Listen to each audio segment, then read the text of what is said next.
Let's get started with some compression on our drums now. We've noise gated and EQ'd our drums so far, so they're sounding nice and clean, but we're going to start looking at a little bit of compression on our drums. I'm just going to take you through a couple of the lecture slides that we've done before, just so you can visualize compression once more. Okay, I've taken these infographics from some Instagram pages, I think. So there's some great pages out there you can follow that help you visualize this kind of stuff, or on Pinterest or whatever else like that. So I've borrowed those for the sake of this. Haven't made them. So we're just going to look at a couple of the core parameters: the threshold, the ratio, and the attack and release. So our threshold determines at what level sound is going to start being compressed. Any sound that exceeds our threshold level, that's measured in decibels, is going to be compressed. That's not to say it's going to be compressed down to the threshold line. That's what a limiter does. A limiter doesn't allow anything to surpass its threshold level. But in a compressor, the next part of it, the ratio, is going to be determined by how much that signal is brought down. Okay, so the threshold is just a baseline for us to say, okay, anything above that exceeds this level is going to be compressed. So let's take a look at a low threshold in this example. So we're about minus 25, 28 dB. So anything above here that's in yellow is going to be in like compression territory, okay? So if you want a lot more audio that's going to be compressed, okay, you got a lot of uncontrolled peaks, lower threshold is the one you want to go for. A higher threshold, if you want to just tame a couple of those top peaks, bring it down a little bit, then a higher threshold just to pinch those things down, and anything that falls below the threshold isn't going to be touched. So the next part is the ratio. So as you can see in these three different colors, you got bright green, you got pale blue, and gray being the original signal. A ratio will determine by how much the signal is brought down towards the threshold level that you set, how much compression we're going to have. So a higher ratio is going to be a lot more extreme, really going to squash the audio down. So a ratio of 8 to 1 here is going to let through 1/8 of the original signal. A ratio of 2 to 1 is going to let through half of the original signal. So you can see there's on this bottom graph down here as well. Ratio 1 to 1, letting through 100% of the signal that passes the threshold, so there'll be no compression, although you've got audio in the compression territory. But the more you bring up that threshold until you get to infinity to 1, which is basically limiting, right? It's saying like nothing is going to get past this threshold here. The higher the ratio, the more audio we're gonna squash that audio more so. So there's our ratio. Okay, so the low threshold, high ratio, lots of compression. A higher threshold with the lower ratio, it's just going to bring those peaks down a little bit. Okay, so that's kind of like a basic rule of thumb. Then we've got the attack and release. Okay, so this is kind of like how quickly the compressor is going to be doing its thing. A quick attack time is going to detect those transients and say, okay, you've passed the threshold. I'm going to bring you down pretty quickly now, or however quickly that your attack is set. A quick attack is going to make sure that it brings those transients down real quick. And a slower attack time is going to go, okay, I've let you pass, now I'm going to bring you back down, okay? Which is why people say that compressors can be a musical, you can have a musical approach because you can time them musically with drums and beats and whatever else and vocals to time the feel of the compression, okay? It can be a musical attribute into your mixing, which can be a wonderful thing. And then we've got the release time as well.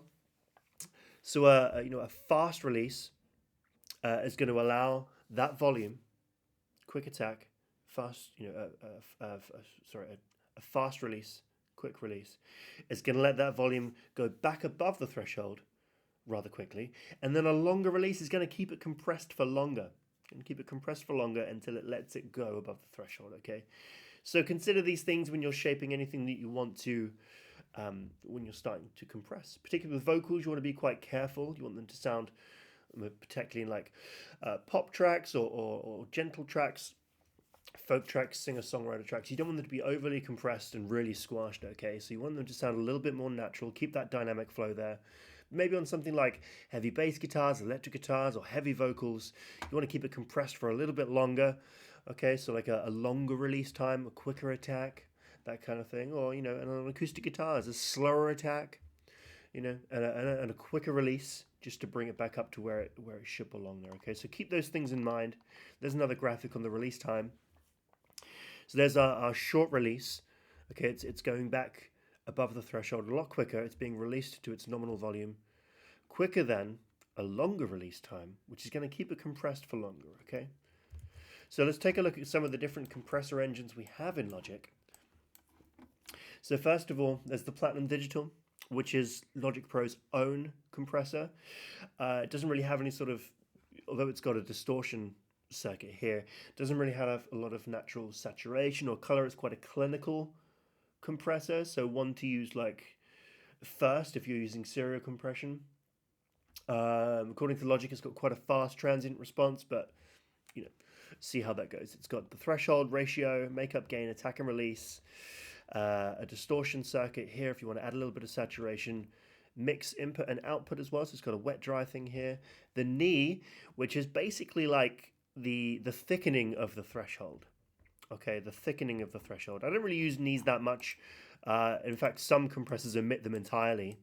There's the Studio VCA, Studio FET, and the classic VCA don't have a knee at all. In fact, this one doesn't even have attack and release. So it's just kind of like the thickening of the threshold, okay? Again, I've not really used it a whole bunch, to be honest with you. But yeah, just imagining like the threshold there, it's just got a thickening upwards and downwards. So I suppose it's just being a bit more generous as to where the threshold sort of lies and then how that would engage with the ratio. Could be worth experimenting with. Okay, the next one you've got the Studio VCA, which looks like one of the old Focusrite dual compressors in its classic red here. So VCA stands for Voltage Controlled Amplifier. If you want to know more about that, you can impress some people on the internet.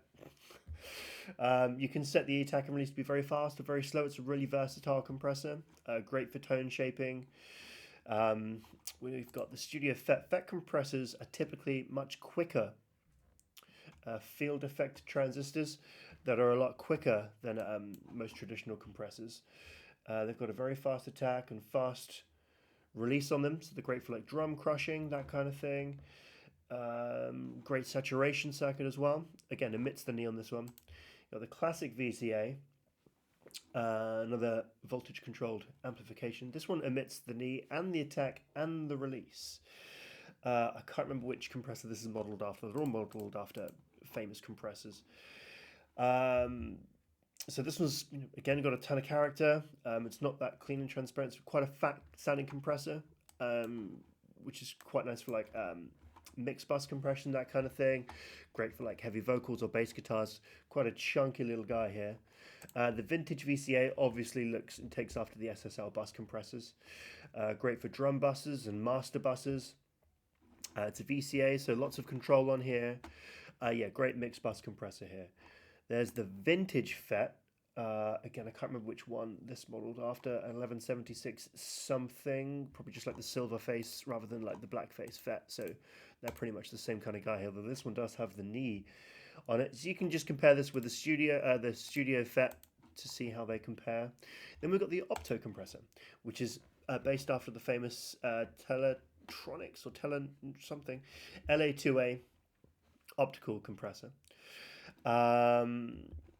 It's usually, I think, just on like the old systems, it was just like on the analog software, analog hardware, just gain and reduction. So like an output, it's output. Okay, so just like how much you're going to reduce it, and then the output as well. It's got a much slower attack and release than other compressors, so it's very nice for like smooth compression, great for acoustic guitars, vocal, that kind of thing.